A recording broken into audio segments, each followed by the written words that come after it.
Sir నా పేరు జయన్న. నేను నెరూనార్ గ్రామం నుంచి వచ్చాను. శ్రీశైలం ముంపు బాధిత 2వ జాబితాలో మా పేర్లున్నాయి. మేము 1986 ఆగస్టు 15వ తారీఖున జీవో 98 గత అప్పటి ముఖ్యమంత్రి నందమూరి తారక రామారావు గారు జీవో 98 ను విడుదల చేసి ఇంటికొక ఉద్యోగం చొప్పున ఇవ్వాలని జీవో ఇచ్చారు. ఆ జీవో ప్రకారము ముత్తుమరి ఎత్తిపోతల లిఫ్ట్ ఇరిగేషన్ స్కీమ్ ప్రారంభోత్సవ సమయంలో గౌరవ ముఖ్యమంత్రి గారు 2017, 2019, 2024 సంవత్సరంలో మిగిలిన ఈ 2వ జాబితాను ఉద్యోగాలు ఇచ్చి ఆదుకుంటారని సీఎం గారు హామీ ఇచ్చి ఉన్నారు. అలాగే గౌరవ లోకేష్ గారు 2024 సంవత్సరం నందికొట్కూరులో యువగలం పాదయాత్రలో అధికారంలోకి వచ్చిన వెంటనే శ్రీశైలం ముంపు బాధితులకు ఉద్యోగాలు ఇచ్చి న్యాయం చేస్తానని ఆయన హామీ ఇచ్చున్నారు. 2019 సంవత్సరంలో డిప్యూటీ సీఎం శ్రీ పవన్ కళ్యాణ్ గారు కూడా నందికొట్కూరు బహిరంగ సభలో వేలాది మంది మధ్య మీకు అధికారంలోకి వచ్చిన వెంటనే ఉద్యోగాలు ఇస్తారని నమ్మించారు, మాట ఇచ్చారు. ఆ ముగ్గురి హామీ మేరకు మాకు ఇంతవరకు న్యాయం జరగలేదు. న్యాయం జరగపోగా ఆలస్యం చేయడం వల్ల ఇప్పటికే 32 మంది ఆత్మహత్య చేసుకొని చనిపోయి ఉన్నారు. దీన్ని ప్రభుత్వం దృష్టికి తీసుకెళ్లడం కోసం మేము సీఎం గారిని కలిసాము, తర్వాత లోకేష్ గారిని కలిసాము, పవన్ కళ్యాణ్ గారిని కూడా కలిసాము. వారికి ఇచ్చిన అర్జీలకు 90 రోజులు గడువు విధించి మీకు 90 రోజుల ఉద్యోగాల్లో ఇస్తానని ఒక ఎన్డార్స్మెంట్ లెటర్ ఇచ్చున్నాడు. ఆ లెటర్ ను కూడా ప్రభుత్వ అధికారులు పరిగణలోకి తీసుకోకుండా మాకు ఇంతవరకు ఉద్యోగాల కల్పన జరగలేదు. దీని వలన మేము ఆర్థికంగా గానీ జీవన ఉపాధి లేక చాలా ఇబ్బందులకు గురవుతున్నాము.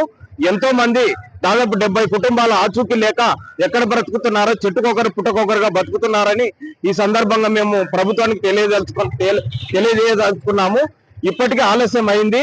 అలాగే దాదాపుగా 1085 పోస్టుల భర్తీ ప్రక్రియ జరిగిందని సాక్షాత్తు అసెంబ్లీలో గౌరవ నీటిపారుదల శాఖ మంత్రి గారు చెప్పి ఉన్నారు. ఆ 1085 ఉద్యోగాలు ఎటువంటి జీవో లేని నీటి ముంపు ప్రాంతంగానే తూర్పుగోదావరి జిల్లాలకు కేటాయించడం అనేది మాకు జరుగుతున్న అన్యాయంగా మేము పరిగణిస్తున్నాము. అందులో 50% కోటా కింద మాకు సగం కేటాయించినా కూడా శ్రీశైలం ముంపు బాధితుల జాబితా పూర్తవుతుందని మేము ఆయన గారికి సీఎం గారికి తెలియజేస్తున్నాము. దయచేసి ఆ పోస్టులను మాకు కేటాయించండి. లేదా రిటైర్డ్ అయిన సీనియర్ లస్కర్ పోస్టుల ఖాళీలు 205 ఖాళీలు కలెక్టర్ గారు గౌరవ సిఈ గారు ప్రపోజల్ పంపించి ఉన్నారు ప్రభుత్వానికి. అందులోనైనా మమ్మల్ని రీప్లేస్ చేసి మాకు న్యాయం చేయవలసిందిగా కోరుతున్నాం. దీని వలన ప్రభుత్వంపై ఎలాంటి ఆర్థిక భారం పడదని మేము తెలియజేస్తున్నాం. దాదాపు మా త్యాగాల వలన ఇప్పటికీ 8 లక్షల హెక్టార్ల భూమికి సాగునీరు అందుతుంది. దాదాపు 1470 మెగావాట్ల విద్యుత్ ఉత్పత్తితో రాష్ట్రము అభివృద్ధి దిశలో ప్రయాణం చేస్తుంది. కనుక దయచేసి ఆ అభివృద్ధిని దృష్టిలో పెట్టుకొని మేము చేసిన త్యాగాలను ప్రభుత్వం దృష్టిలో పెట్టుకొని మాకు ఇవ్వవలసిన జీవనోపాధిని కల్పించమని మేము ప్రభుత్వాన్ని డిమాండ్ చేస్తున్నాం. గత కొన్ని రోజులుగా మేము నిరాహార దీక్షలు చేస్తున్నాము. దాదాపు ఈ రోజు 38వ రోజుకు చేరుకుంది.